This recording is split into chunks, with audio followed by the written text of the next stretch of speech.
The American Medical Association pursues an anti-science agenda, Yale students invade the Yale-Harvard football game, and Michael Bloomberg officially enters the race. I'm Ben Shapiro. This is The Ben Shapiro Show.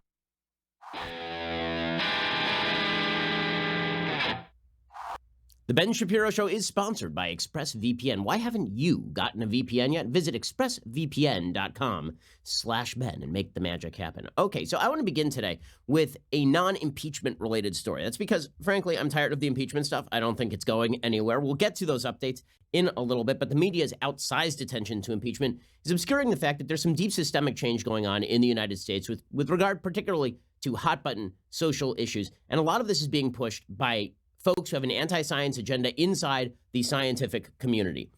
Today's example, it's actually coming from last week. So late last week, the American Medical Association, according to the AMA website, gathered physician and medical student leaders from all corners of medicine at its interim meeting to shape guiding policies on emerging healthcare topics. The AMA's House of Delegates is the policymaking body at the center of American medicine. The policies adopted by the House of Delegates today, this would have been last week, like last Wednesday, Thursday, included, quote, the AMA supports state and federal bans on conversion therapy. Now, let me be clear before I go any further. When it comes to conversion therapy, no one is in favor of electrocuting kids in order to make them not gay. No one is talking about that. No one is in favor of electroshock therapy for kids who are suffering from gender identity disorder or gender dysphoria, however you decide to use that term. When the AMA talks about conversion therapy, they are talking about your ability to bring your child to a psychologist, and the psychologist being able to tell your child that your child is, in fact, the sex to which he or she belongs. That's what the AMA is talking about. They want to ban that. Okay, that's what they're saying explicitly. The AMA now wants to develop model state legislation and advocate for federal legislation to ban so-called reparative or conversion therapy for sexual orientation or gender identity. So not just with regard to you have a kid who's 12, thinks he is sexually confused about his orientation, and you want to take him to a therapist, and the therapist might be able to help him clarify some of those feelings, or might be able to help your kid out of the struggle without telling them that they are explicitly gay, for example.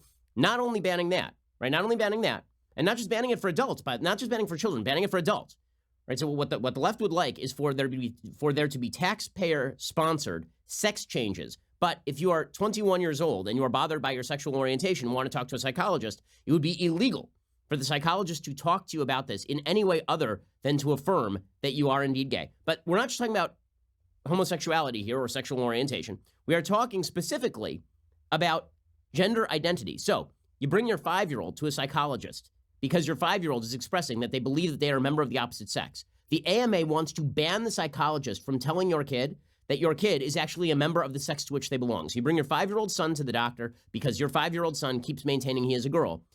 The AMA wants to ban any therapy that does not say that your kid is a girl. That's what the American Medical Association, okay, this is not science, as we will see. According to the AMA, the support for legislative bans strengthens AMA's long-standing opposition to this unscientific practice. Okay, first of all, let's just be frank about this. There's not a lot of evidence with regard to the various therapies that have been applied with regard to gender identity disorder or gender dysphoria, as we'll get to. The AMA heard testimony, including firsthand accounts regarding the specific harms triggered by conversion therapy, including depression, post-traumatic stress disorder, and suicidal thoughts and attempts. AMA board member William Kobler, MD, said it is clear to the AMA that the conversion therapy needs to end in the United States given the deliberate risk of harm to LGBTQ people. Conversion therapy has no foundation as scientifically valid medical care and lacks credible evidence to support its efficacy or safety. Okay, now, again, they want to make sure that if you bring your child to a doctor because your child is expressing gender confusion, we're not even talking sexual orientation anymore, gender confusion, that would be illegal across the country. Across the country, which, by the way, is the first step toward folks on the social left suggesting that if you're a parent and your child goes to school and expresses that they're confused about gender and you don't affirm that your child is a member of the opposite gender, that you're in fact a derelict parent and Child Protective Services comes for you, right? This is the direction we are moving, and we are moving there incredibly quickly with the support of organizations like the AMA, which are cutting directly against science. When I say they are cutting directly against science, I mean they are cutting directly against science, because what exactly is the basis for this suggestion that quote-unquote conversion therapy, meaning talk therapy with your kid, is not only ineffective but counterproductive? It is one study and one study alone, and the study happens to be junk science. It is one study, and it is politically driven, and it is junk science, and the AMA is using that to say that your psychologist can't engage in what basically is cognitive behavioral therapy with your kid. Cognitive behavioral therapy, by the way, is basically the only form of psychology that is known to work. The basic theory of cognitive behavioral therapy, CBT, is that you as a person, you have thoughts which leads to feelings, which leads to actions. And when it comes to fighting depression, what psychologists typically do is they teach you to disconnect thoughts, feelings, and actions. So your thoughts should not necessarily lead to feelings, and those feelings shouldn't necessarily lead to actions.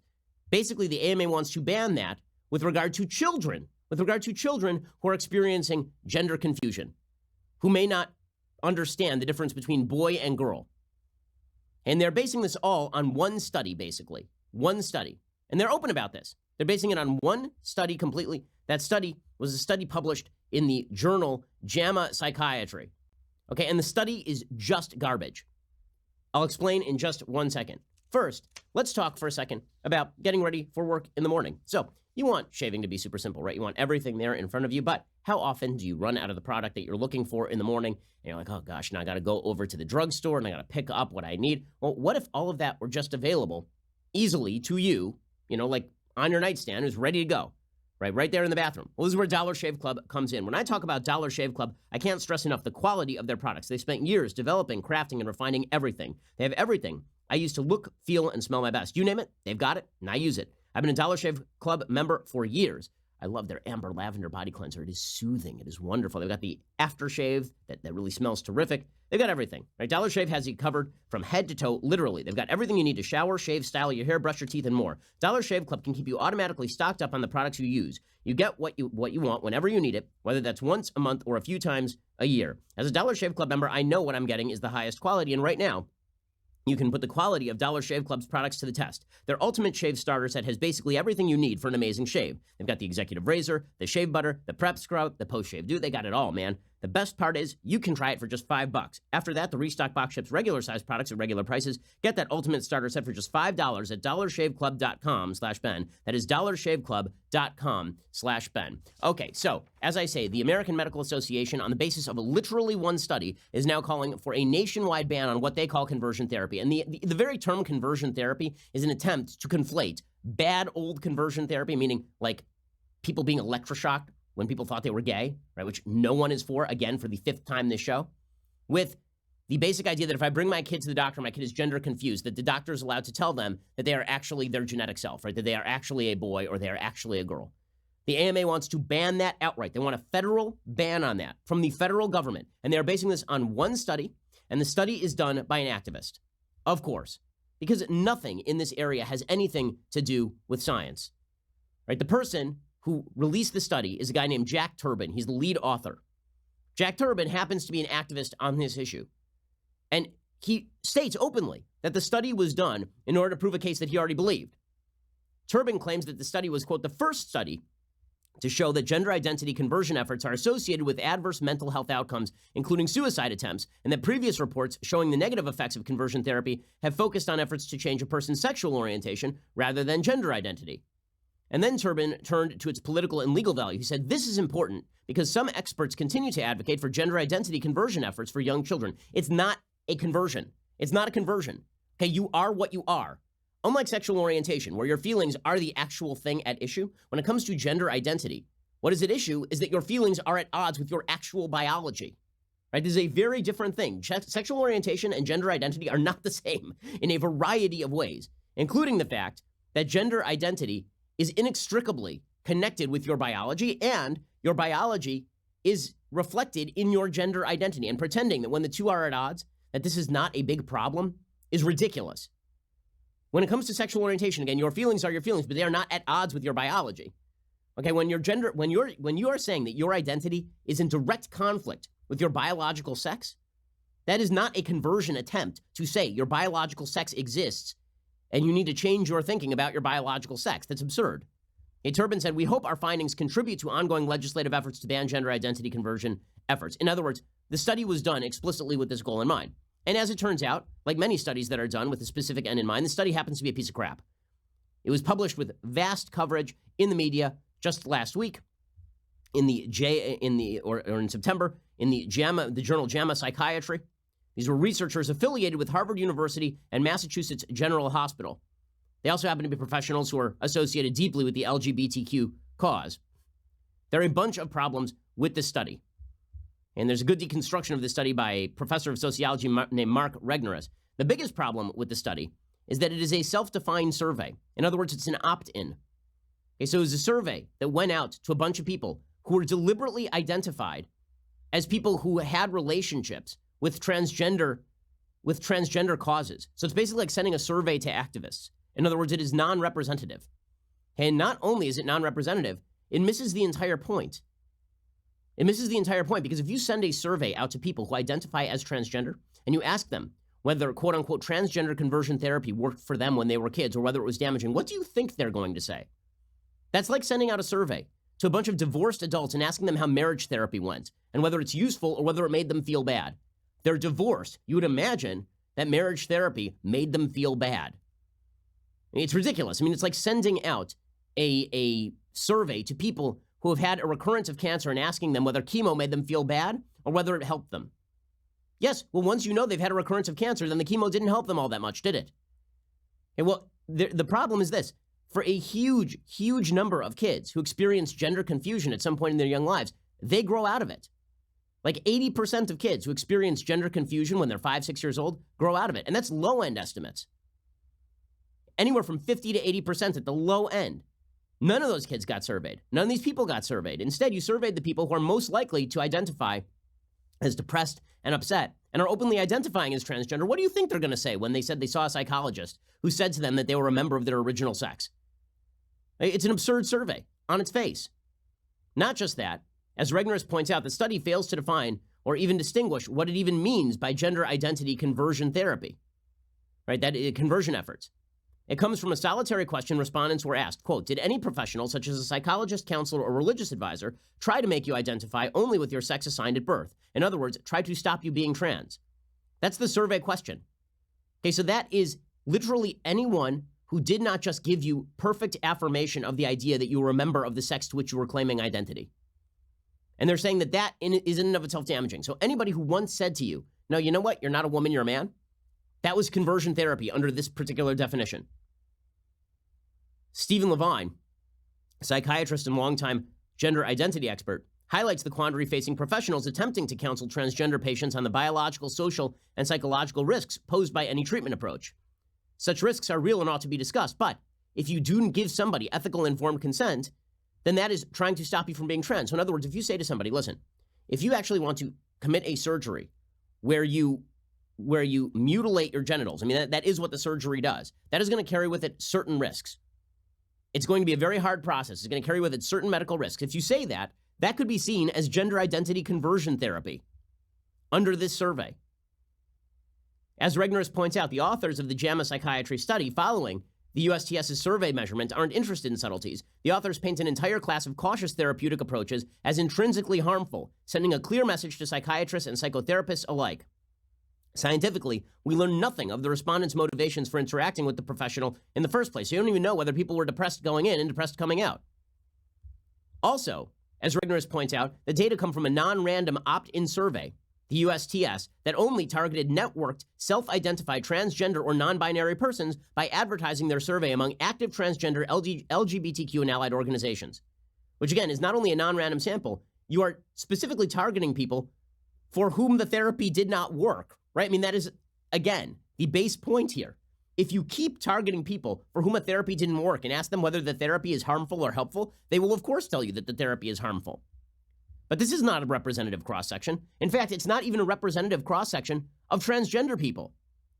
As Regnerus points out, when compared with the 2017 study of the demographic characteristics of transgender adults from the CDC's Behavioral Risk Factor Surveillance System, which is a population-based sample, the USTS respondents are really dissimilar. They have double the unemployment rate. They have double the number of male to female identity. I mean, almost triple, actually triple. Only 18% are married versus 50% in the BRFSS. So it's a completely non-representative sample. And you can't weight the sample because, again, the sample is the sample, and that's the poll results. That's like taking a poll of only Republicans asking how they feel about Obama and then weighting the sample. It doesn't help you at all. Also, The study then builds on dubious perceptions of representativeness by reporting confidence intervals, which is just nonsense. In sociological terms, that only works for probability samples, but this is not a probability sample, so that makes no sense at all. And then, of course, the authors are not interested in putting their implied causation to the test. Instead, a subtext of injustices committed against the respondents infuses the study, suggesting a decidedly external locus of control in the lives of transgender Americans. The narrative is interrupted only once, when the authors admit that it is possible that those with worse mental health or internalized transphobia may have been more likely to seek out conversion therapy rather than non-conversion therapy, suggesting conversion efforts themselves were not causative. But apparently that's not worth considering beyond that one line in the study. On the basis of this one single garbage study, the entire AMA just voted. It was actually a small section of the AMA, but now it represents the entire AMA, decided to vote in favor of pushing federal legislation banning psychologists and psychiatrists from informing children that they are, in fact, the sex of their birth. Okay, this is not only non-scientific, it is politically driven crap, and it's incredibly dangerous. We'll get to more of this in just one second.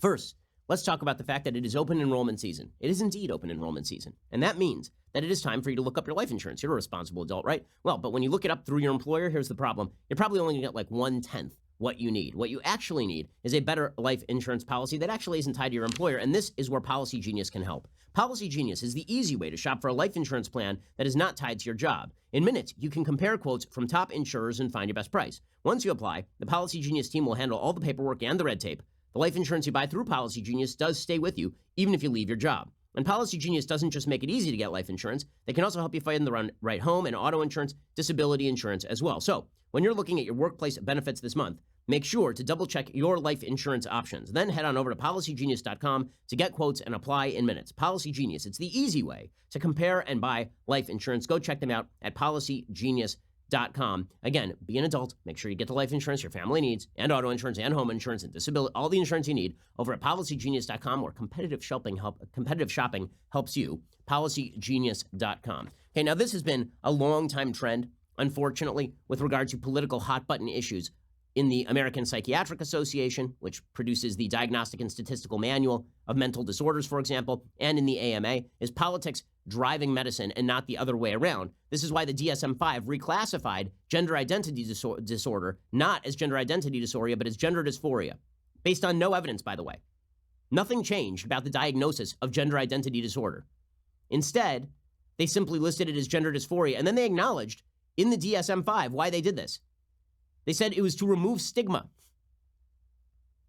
right? They said when it comes to access to care, many of the treatment options for this condition include counseling, cross-sex hormones, gender reassignment surgery, and social and legal transition to the desired gender.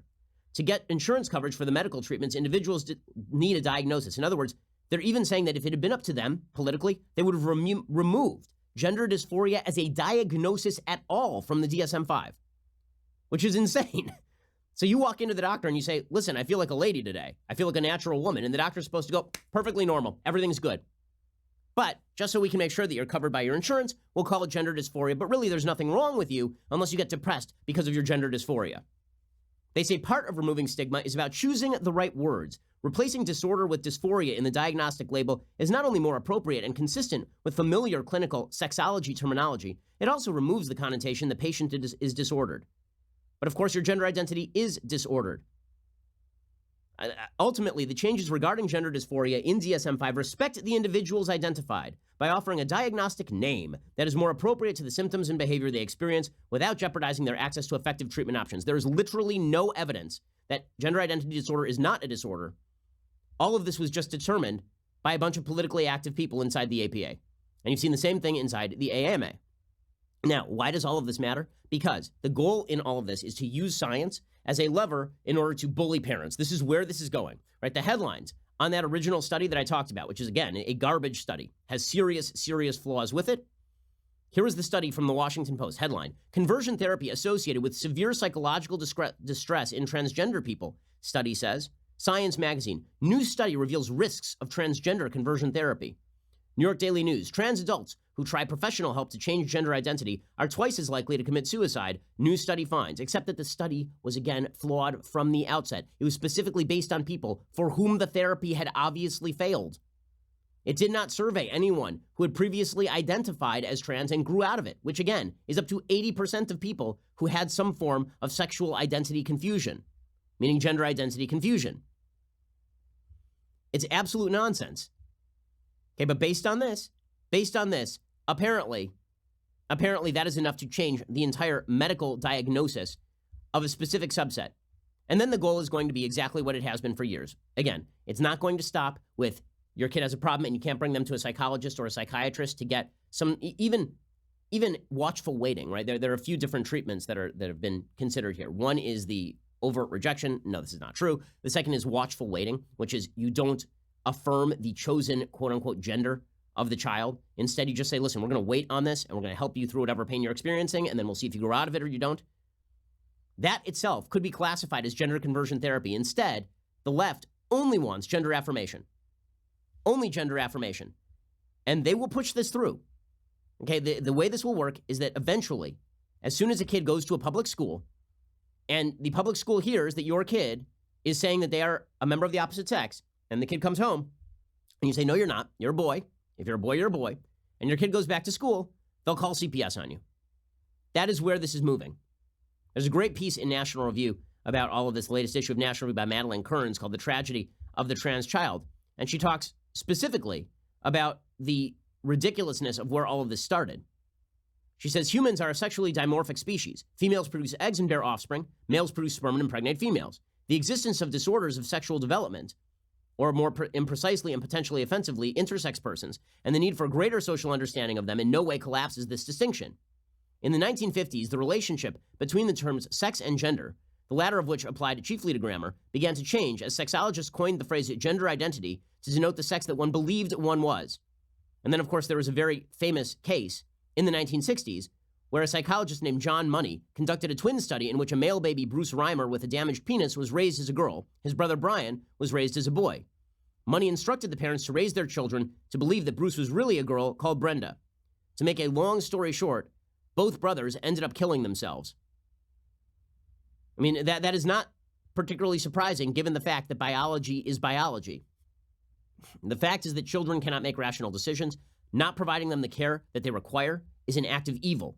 And you are seeing medical professionals cave into political correctness specifically because they don't want to buck up against the prevailing political winds. There's a reason that you are seeing the number of people identifying as transgender skyrocketing across the world. I mean, skyrocketing in Britain, skyrocketing in the United States. In 2019,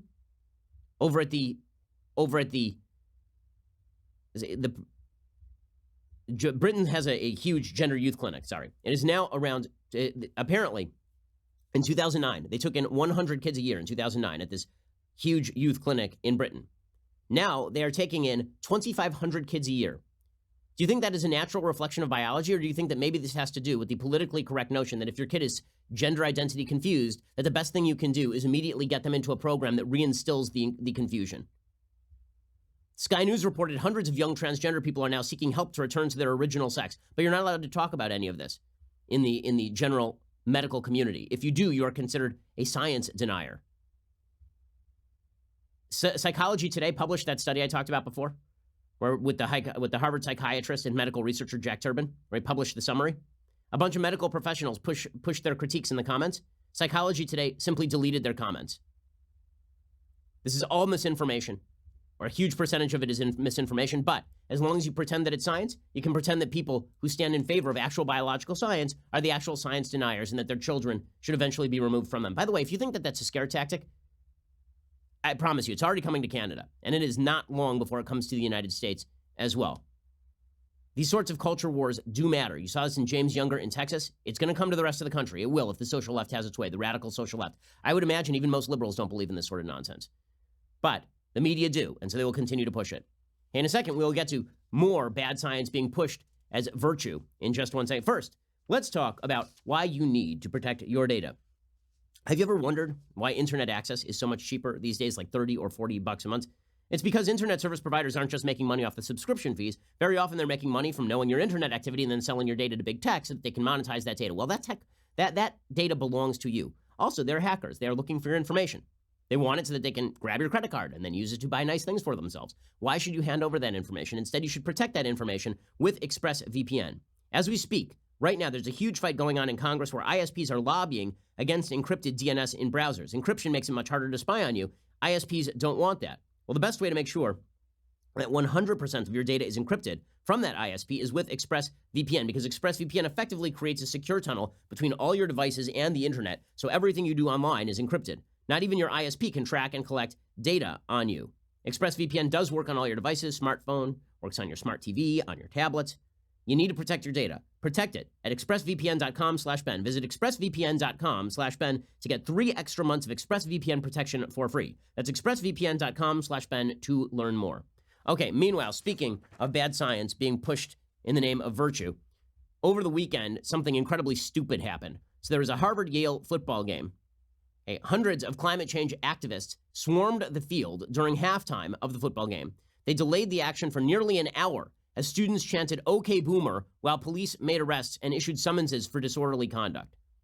Absolute stupid idiocy. Here's a little bit of the video, what it looked like.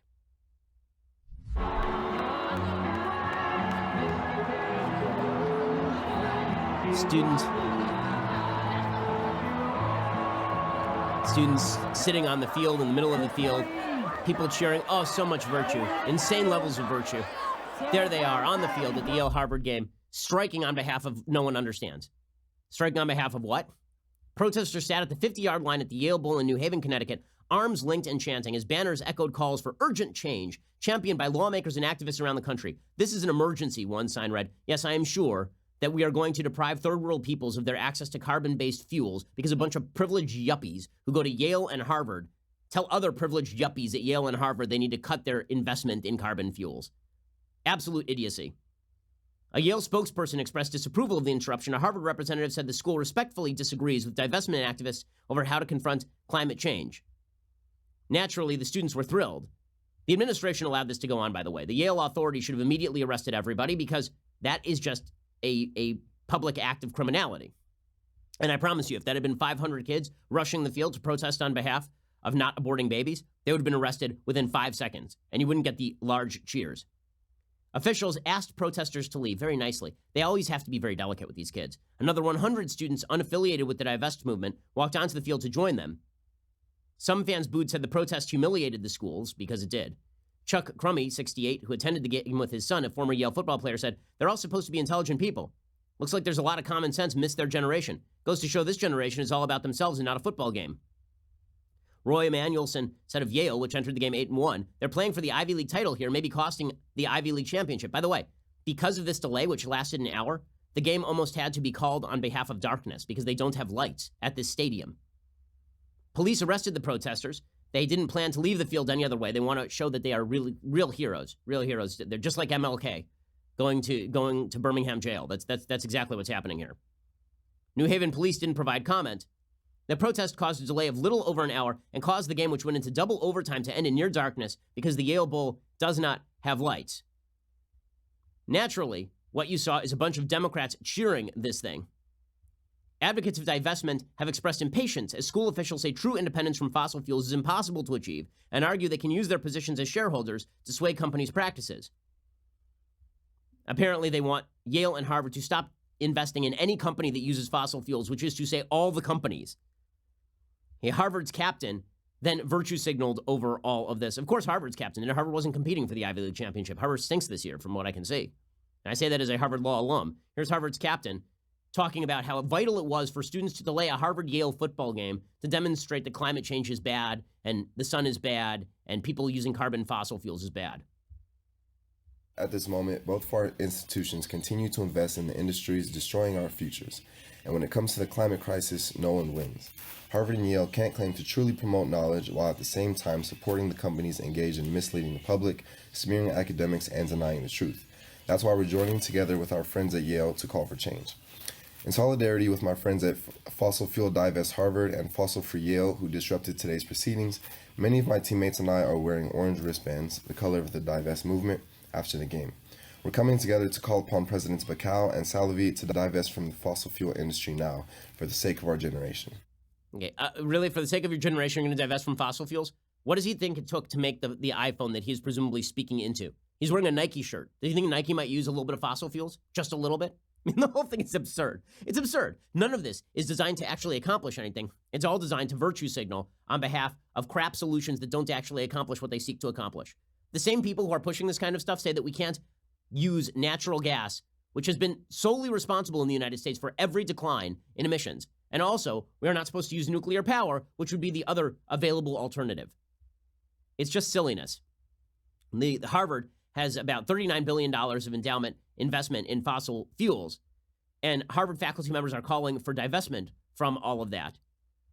But of course, that would require basically divesting from every major company, because all major companies have at least some investment in fossil fuels. All absolute silly towns nonsense. But again, we'll get to the Democratic presidential candidates pushing this stuff. You want to make Trump president forever. This is a pretty good way of doing it. We'll get to that in just 1 second. First, let's talk about how you stay connected to your home from anywhere. So I am a safety fanatic, not just because I'm a public figure. I've always been a bit of a safety nut. My wife is certainly very safety conscious, and that means that she is constantly wanting to see who exactly is at our house. Well, what about when we're both out of town? Or what about when we are just away from the home and somebody rings the doorbell? Well, good news. This is where Ring comes in. I can see who's on my property at all times. Ring helps you stay connected from anywhere. So if there's a package delivery or a surprise visitor, you'll get an alert. You'll be able to see, hear, and speak to them all from your phone.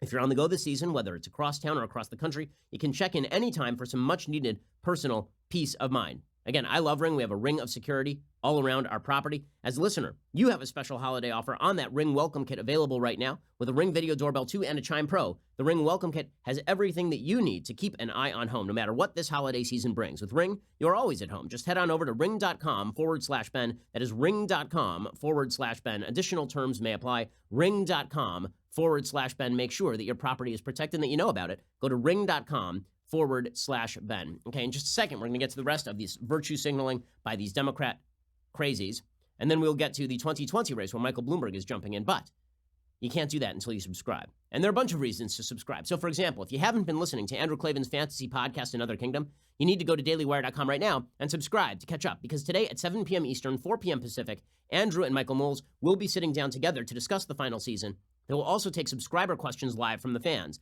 This live event will be free for everyone to watch on Facebook and YouTube. Only subscribers will be able to ask the questions over at dailywire.com. So go check them out right now. Also, if you're not a subscriber, you're really missing out. Head on over to dailywire.com/subscribe. For as little as $10 a month, you get the articles ad-free. You get our live broadcasts, our full show library, select bonus content, that exclusive Daily Wire app, which is indeed awesome. And if you choose the new all-access plan, you get all of those things and the legendary Leftist Tears Tumblr.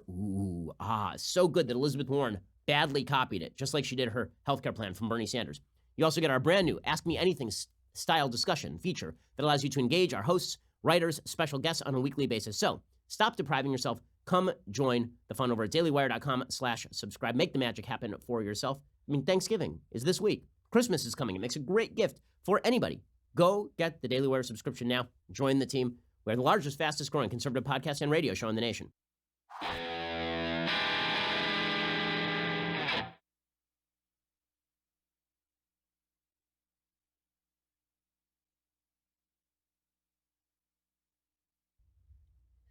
Okay, so Yale has already divested partially from fossil fuels, but its chief investment officer, David Swenson, said that overhauling the university's investment portfolio would be foolish because, quote, we would all die if fossil fuel production stopped, which is true.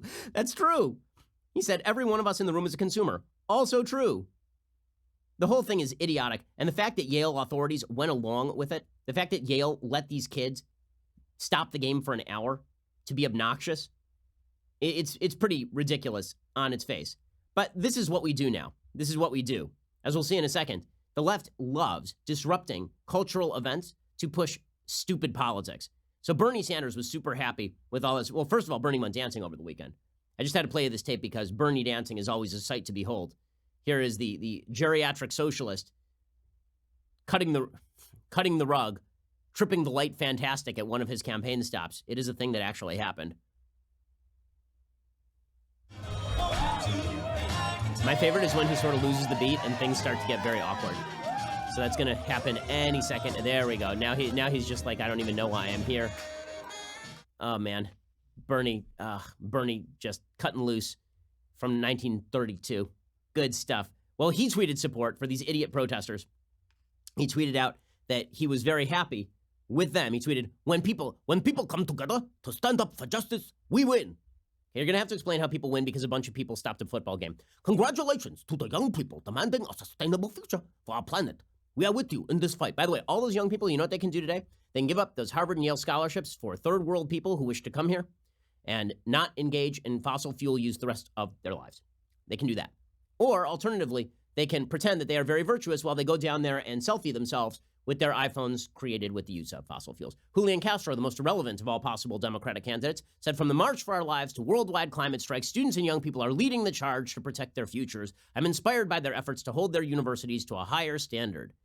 Oh, well, are you inspired or are you just pandering to young people who don't know what they're talking about? Tom Steyer, who has blown something like last I heard it was like a couple $100 million on his quixotic presidential campaign.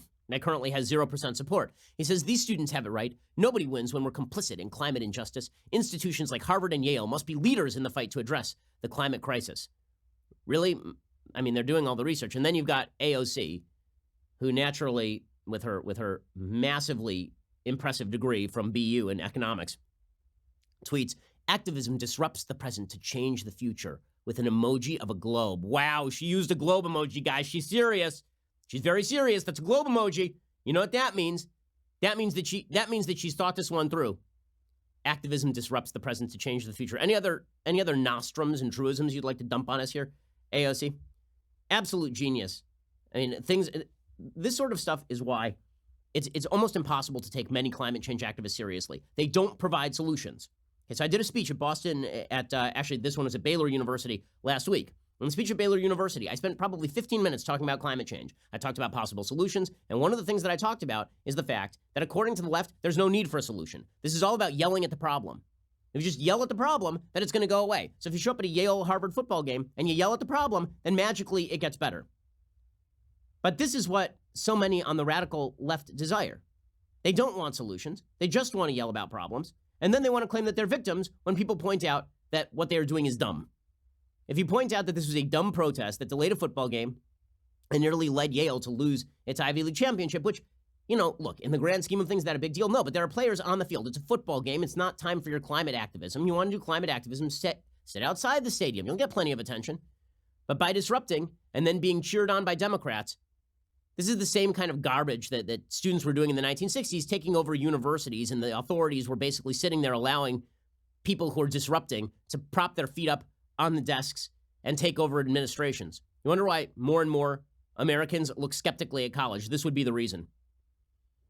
Yeah, but that's not the limit of the support for dumb activism. Ta-Nehisi Coates has an incredible piece in the New York Times today called The Cancellation of Colin Kaepernick. Ta-Nehisi Coates, the would-be James Baldwin, who can't write or speak nearly as well as James Baldwin and happens to live off the fat of the land while complaining about how terrible America is. I mean, that dude is doing just fine. He's writing comic books for mainstream audiences. They're not very good, by the way. And complaining about how America is terrible. But praised because obviously he writes with purple passion. Coates has a piece called The Cancellation of Colin Kaepernick, in which he likens Colin Kaepernick to Muhammad Ali, who, lest it be forgotten, lost several years of his career to protesting the Vietnam War. He likens him to Jack Johnson, who was banned from boxing for the great sin of being involved in an interracial relationship. Colin Kaepernick was benched for Blaine Gabbert in 2015 because he stunk. The immortal Hall of Fame NFL player, Blaine Gabbert, he was benched for him. And then, a few months later, he decided, you know what I'm going to do? I'm going to kneel for the national anthem. And then he's made millions of bucks off of it. And then, over the last couple of weeks, he played this game with the NFL where the NFL offered him basically a combine tryout. And he proceeded to ignore them, hold his own combine tryout, and then suggest that he was so good in the combine tryout that only racism could explain why he wasn't being signed by an NFL team. Well, maybe it's the fact that you're not very good and you're a pain in the ass. Maybe it's those two things combined. Right? Manny Ramirez can be a pain in the ass until Manny is no longer hitting 330. Colin Kaepernick can be a pain in the ass so long as he is not one of the worst quarterbacks in the league. At that point, you lose your job. So, Ta-Nehisi Coates has a long piece today about how Colin Kaepernick is a victim of American society. And he compares him to Ida B. Wells, Paul Robeson, who is a singer who's a black communist and also was blackballed because of his communism, and the Dixie Chicks, who, by the way, made a deliberate choice to go extremely political in the country music realm. What did they think was going to happen? I mean, Ta-Nehisi Coates is so over the top. His column, every one of his columns is basically comparing two things that are completely unalike. He literally compares Colin Kaepernick to the Compromise of 1877, which ended Reconstruction in the South. He called that cancel culture. That wasn't cancel culture. What is he even talking about? I'm not a fan of cancel culture, but what happened to Colin Kaepernick is not in any way similar to the Compromise of 1877, which led to a century of Jim Crow and running roughshod of the KKK and lynching. What is he talking about? He compares Colin Kaepernick to detention of Japanese Americans during World War II. He says, speaking as one who has felt the hot wrath of Twitter, he's a victim too. I'm not without sympathy for the morally panicked who fear their kids are not right, who are not all right. But it is good to remember that while every generation believes it invented sex, every preceding generation forgets it once believed the same thing. Besides, all cancellations are not created equal. Christine Blasey Ford, who accused Brett Kavanaugh at his Supreme Court confirmation hearings of sexual assault, was inundated with death threats, forced from her home, driven into hiding. Dave Chappelle, accused of transphobia, collected millions from Netflix for a series of stand-up specials and got his feelings hurt. First of all, nobody canceled Christine Blasey Ford. That's a bunch of evil people targeting people with death threats. Nobody's in favor of that. The point with Dave Chappelle is that the cancel culture trying to come after Dave Chappelle was idiotic because he's a man who tells jokes. But what happened to Colin Kaepernick is not cancel culture. The man was given $1 million contract with Nike to kneel for the national anthem and suck at football. And now he's complaining about sucking at football. But Ta-Nehisi Coates, again, this is all virtue signaling as a substitute for actual virtue. Ta-Nehisi Coates says, it seems Mr. Kaepernick's sin, refusing to stand for the national anthem, offends the NFL's suddenly delicate sensibilities. The NFL let him kneel for a year and a half and let everyone else in the NFL kneel too. The NFL didn't punish anyone for kneeling. The NFL allowed NFL players to run out on the field in the middle of the Michael Brown scenario, shouting, hands up, don't shoot, with their hands in the air, which was a total and complete lie, slandering police officers across America. But Coates says, while the influence of hashtags should not be underestimated, the NFL has a different power at its fingertips, the power of monopoly. Effectively, Mr. Kaepernick's cancellation bars him from making a living at a skill he has been honing since childhood. It is true he has found gainful employment with Nike, but only so much solace can be taken in this, given that Mr. Kaepernick's opponents occupy not just boardrooms and owner boxes, but the White House. Well, so do his friends. Ta-Nehisi Coates is doing just fine, and he's helping out Colin Kaepernick. Again, Nike is one of the world's biggest companies. He says a sobering process that began with the broadcast beatings of civil rights marchers at Edmund Pettus Bridge in Selma in 1965, then accelerated with the recorded police brutality against Rodney King, has achieved its zenith with the social media sharing of the executions of Walter Scott, Laquan McDonald, and Daniel Shaver. Are we really comparing all of these things? And we're comparing those to Colin Kaepernick?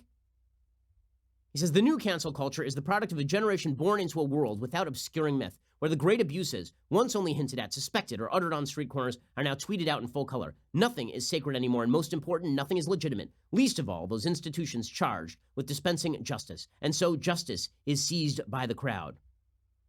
He says this is suboptimal, but the choice would now seem to be between building egalitarian institutions capable of withstanding public scrutiny or further retreat into a dissembling fog. It's funny to hear Ta-Nehisi Coates say this. Ta-Nehisi Coates was one of the chief editors over at The Atlantic when they decided to cancel my friend Kevin Williamson for the great sin of being pro-life. But he's saying we need egalitarian institutions willing to stand up to the cancel culture, except it depends on which part of the cancel culture he opposes. Oh man, the virtue signaling is strong with this one. But again, the virtue signaling is all about how America sucks, so that's real virtue. Okay, meanwhile, 2020 race heating up. Man, there's some very hot news over the weekend, and obviously disturbing news over the weekend. Justice Ruth Bader Ginsburg, who I am not a fan of, obviously. I think every ruling that she has issued in a major case has been wrong. She was treated for chills and fever over the weekend and discharged from the hospital. She's now 86. She's had a series of health scares in the past year. Her symptoms apparently abated after treatment with IV antibiotics and fluids. She had surgery for lung cancer and radiation for pancreatic cancer in the past year. If something were to happen to her, I mean, the tenor of American politics, which is always so incredibly high, would just skyrocket dramatically. Meanwhile, Michael Bloomberg is jumping into the race, and Michael Bloomberg has set some rules for Bloomberg News covering him and covering the presidential race, which should tell you where all of these news organizations were from the very beginning, because the only thing that's wrong with what Michael Bloomberg's news organization has to say about how it covers the race is that Michael Bloomberg is now being honest about it. So first, here's Michael Bloomberg's ad for the presidency. He's released his first ad. He's going to spend $1 boatload of his own money in order to start garnering some support. The person hardest hit, if Michael Bloomberg should start to garner some support, could theoretically be Joe Biden, but I think probably he cannibalizes Pete Buttigieg instead. Here's Michael Bloomberg, his first ad. Mike Bloomberg started as a middle-class kid who had to work his way through college, then built a business from a single room to a global entity, creating tens of thousands of good-paying jobs along the way. He could have stopped there. But when New York suffered the terrible tragedy of 9/11, he took charge, becoming a 3-term mayor who brought a city back from the ashes and brought back jobs and hope with it. Mike Bloomberg for president, jobs creator, leader, problem solver. It's going to take all three to build back a country. Okay, so the fact is Bloomberg's going nowhere in this race, but his presence in the race does shake things up if he starts to gain at least a little bit of support from the institutional investors who might go to Biden or who might otherwise go to Buttigieg. Okay, meanwhile, Bloomberg News has announced its policies with regard to how it's going to cover this race. So they're shutting down Bloomberg Opinion. Bloomberg Opinion is now shut down because Michael Bloomberg is running for president. So according to Bloomberg editor-in-chief John Micklethwaite, he says the place where Mike has had the most contact with Editorial is Bloomberg Opinion. Our editorials have reflected his views. David Shipley, Tim O'Brien, some members of the board responsible for those editorials will take a leave of absence to join Mike's campaign. We'll suspend the board. There will be no unsigned editorials. But then we get to the best part. So Bloomberg's newsroom is now overtly saying, according to the editor-in-chief, the newsroom will not be investigating Bloomberg, and they will extend the same policy to his rivals in the Democratic primaries. We cannot treat Mike's Democratic competitors differently from him. For the moment, our investigations team will continue to investigate the Trump administration as the government of the day. If Mike is chosen as the Democratic presidential candidate and Trump emerges as the Republican one, we will reassess how to do that. Okay, so in other words, this has always been a tool of Michael Bloomberg, and the line between news and editorial was never clear. Because if it were really clear, they would have just said, listen, we're going to keep reporting on everybody, including Michael Bloomberg, because the line between news and editorial has always been clear. But they are now openly admitting that the newsroom was not separate from the editorial room. So now the newsroom has been specifically tasked with not investigating Michael Bloomberg, which means they can't investigate any of the other Democrats because otherwise it becomes a partisan tool. Right? Then they have to admit that this was always Michael Bloomberg's tool, the newsroom. And so they're saying, we just won't go after the Democrats, but we'll continue to go after Trump. Which means now this is a Democratic newspaper, right? I mean, that's the only way to read this. Micklethwaite says, I think this is a structure that can cope with many eventualities. No doubt many of you are already thinking of possible complexities that may arise. My response is, let's get back to work. We can spend a long time debating what ifs. I would rather we got on with the journalism and let that speak for itself. Pretty incredible that they are now pushing. Bloomberg is now saying, we will investigate Trump. We will not investigate any Democrat because Bloomberg is a Democrat and we can't investigate him, so we won't investigate any of the other Democrats. It's an amazing, amazing statement about where the media are, because we know that this is the same thing happening at the New York Times, right? We know this is the same thing happening at the Washington Post. We at the Daily Wire are honest enough to admit our biases and explain that the division between news and editorial is not a solid line, that there is opinionated news that goes in. Okay, but Bloomberg News didn't say that for years. For years, it was, this is an objective news source, Bloomberg News. And you get the same thing from the New York Times, the same thing from the Washington Post, and this statement completely blows all of that up. Because again, it is now Michael Bloomberg's newspaper admitting, we are not going to investigate Michael Bloomberg because he owns us, and so we won't investigate any of the Democrats because that wouldn't be fair. And then maybe if he's the nominee, and then, so what? If he isn't the nominee, they go back to investigating the Democrats? Is that the way that this works? Pretty astonishing stuff. Meanwhile, by the way, Pete Buttigieg is about to get the Elizabeth Warren treatment. So he's been climbing in the polls, and now he is going to be targeted at the center of this 2020 campaign because he's leading in Iowa and New Hampshire. Meet the Press went after Buttigieg over the weekend and expect for many more attacks like this in the coming weeks. She's reinforcing a point that many people have made. You can't engage in an oppression derby. The Jews, the blacks, the Italians, the gays. By the way, you're always going to lose. Whatever derby, you're always going to lose. Somebody always feels oppressed. I mean, if you ain't in Kentucky, it's bad. So what's interesting is that she also had to deal with the gauntlet that had been thrown down is that black people are more more homophobic, right? So now you're thinking, if I come at him, then it reinforces the perception of black people being more homophobic. Okay, so again, this is going to be a real problem for Pete Buttigieg. Prepare for Buttigieg to take a turn at the bottom of the heap. All right, time for some things I like, and then we'll get to some things that I hate. So, things that I like today. So there's a fairly solid understanding in most American historical writing that America's founding was deist, that most of the major American founders were deists who didn't necessarily believe in the specifics of Christianity. This is certainly true of Benjamin Franklin and Thomas Jefferson, and mostly true of John Adams as well. But there were a bunch of founders who obviously were deep and believing Christians, and of course, even the deists were heavily involved in a philosophy of Christianity, even if they did not believe in some of the miraculous claims of Christianity. That was certainly true of John Adams, who said that the Constitution was written for a moral and religious people and was utterly inadequate to the cause of any other. There's a good new book out by Mark David Hall from Thomas Nelson called Did America Have a Christian Founding? That sort of takes the other side of the view that America did in fact have a Christian founding. Now, my own view of this is that the Christian roots, the Judeo-Christian historical and moral roots of the founding are fairly obvious. That the founding of America, yes, was based on the writings of John Locke and the writings of Montesquieu, but it was also based on an underlying ethos that was derived from both a notion of British citizenship and from a Judeo-Christian ethic that was prevalent in the United States and in the West at the time, and that the American Revolution was not designed to forcibly separate the American people from those Judeo-Christian ethics. In fact, it was designed to wed them to the ethics in the social sphere while allowing government to operate free of religious bigotry at the top level. The book is definitely an interesting source. Did America Have a Christian Founding by Mark David Hall, and worth reading, along with a book that I recommended last week about America's Revolutionary Mind by C. Bradley Thompson. Those are both interesting books. Okay, other things that let's do a quick thing that I hate. So the New York Times is now suggesting that there has been a vast spike in support for a public option because a lot of voters are not interested in Medicare for all. The Democrats, of course, are pushing Medicare for all incredibly hard, but a bunch of Democrats are realizing that this is a big mistake, and so they've been pushing for the so-called public option. So we need to explain what the public option is and why the public option is a bad idea. Republicans pushed very hard against a public option in Obamacare. Many Democrats were not comfortable with a public option in Obamacare. Why? Well, a public option basically suggests that if you are not employed, then you're immediately enrolled in Medicare. This creates two separate problems. Problem number one, employers now have an interest in downgrading you to part-time so that you are covered by Medicare, and then they don't have to take care of your medical insurance. Two, the people who are most likely to end up on a public option are the people who are the sickest and the oldest and require the most care, which means that they are not risk pooled with other people. It means that private insurance is going to be upcharged by doctors in order to compensate for the fact that Medicare tends to undercharge. Medicare's reimbursement rates are somewhere from 60 to 80%. Private insurance is somewhere over 100% usually. And what that means is that if you are in the private insurance sector, your costs will go up as the public option grows. Either you'll have to pay additional tax dollars in order to pay for all of the new people who are on the public option, or you will have to pay through additional premiums. And then one of two things happens. Either the public option is real crap. In other words, it's not as good as the private option. Doctors don't take it.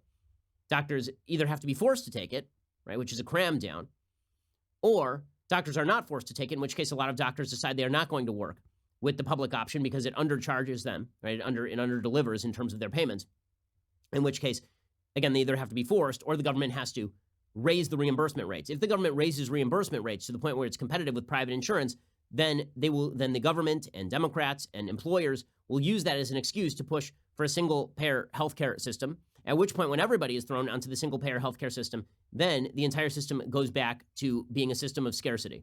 So what you could see is the government rev up spending on a public option in order to compete with the private option. The private option goes defunct through regulation and through mandates. And at that point, we have a single-payer healthcare system, at which point the spending ratchets back down, and you end up with all of the evils of Medicare for all. So it's always been seen by most analysts, the public option, as step one toward a Medicare for all system. Well, Democrats are pushing this right now because they understand that the final outcome is not something Americans want. They get that Americans are not pleased with the idea of being thrown off their private insurance, so instead they're looking for a step-by-step approach. According to the New York Times, they believe that this is going to gain credibility. The New York Times says the proposal would allow people of all incomes who aren't old enough for Medicare to choose health coverage through a new government-run plan that would compete with private insurance, known by the less-than-catchy shorthand public option. That means, again, the only people who are actually going to enter this public option are going to be people who are too sick to get private insurance, people who are unemployed, or if the public option is really ramped up, people who are pushed into the public option because the public option is actually really good for the moment, and then private insurance collapses, there's no reason for competition, and then the monopoly kicks in. A decade ago, the issue created such deep internal divisions among Senate Democrats, they ultimately dropped the idea from their bill, even though the public option was strongly favored by many liberals and a majority of House Democrats. But now, It seems as though a public option is looking like a safe, moderate position and even a realistic policy goal, according to the New York Times. Warren says that she would start her presidency by pushing for a public option. About 2/3 of voters like the idea of a public option or a Medicare buy-in, according to several recent national polls, until they are told about the cost, of course. Large majorities of Democrats and independents favored a public option in Kaiser's November poll. Why? Because they think someone else is going to be on the public option, not them. They think, I'll get to keep my Medicare, my medical insurance. It won't cost me more money. Yeah, it's going to cost you more money, either through taxes or through your upcharged private insurance, which is used, again, to pay the doctors who are mandated to take the public option. Dr. Alexandra Argasinski, 56, an internist who buttonholed Biden about his plan in Concord, said, I think our goal should be to try to get everybody in America to have health insurance. I think the easiest and fastest way is what Biden is proposing, to have the public option. Polls suggest voters have become unnerved, this is the New York Times, by the price tags of the Warren and Sanders Medicare for All plans. Support for such an approach has narrowed in recent months as people begin to understand what it would actually involve. A Kaiser Family Foundation poll of voters in Michigan, Minnesota, Pennsylvania, and Wisconsin found that 62% of those who are undecided or are still persuadable believe a national Medicare for All plan that would eliminate private insurance is a bad idea. 62%. 62%. The public option plans offered by Biden and Buttigieg would require much less federal spending than Warren's $21 trillion proposal. By the way, that's a wild underestimate. It would actually cost somewhere in the neighborhood of $33 trillion. Biden says his plan would cost $750 billion over 10 years. Buttigieg says it would cost $1.5 trillion. It would cost a lot more than that because there has never yet been a government spending program that was underestimated. That was overestimated in terms of cost, rather. Biden and Buttigieg's plans would automatically enroll uninsured Americans into the new government health plan and allow anyone else to opt in if they wish. Both candidates would offer more generous premium subsidies than the Obamacare provides and cap people's premium costs at 8.5% of their income. People with premium subsidies would have deductibles of about $1,000 or less. So basically, there would be a very small opt-in mandate. Your premium cost would be 8.5% of your income, which is not going to pay for the amount that's going to be taken out of a public option, obviously. Warren is proposing it overtly as a bridge. She says that it'll be there for 3 years, and then everybody's going to love it so much that they're going to opt into Medicare for All. Yeah, good luck. Good luck. But the fact is, even the public option is a bad option.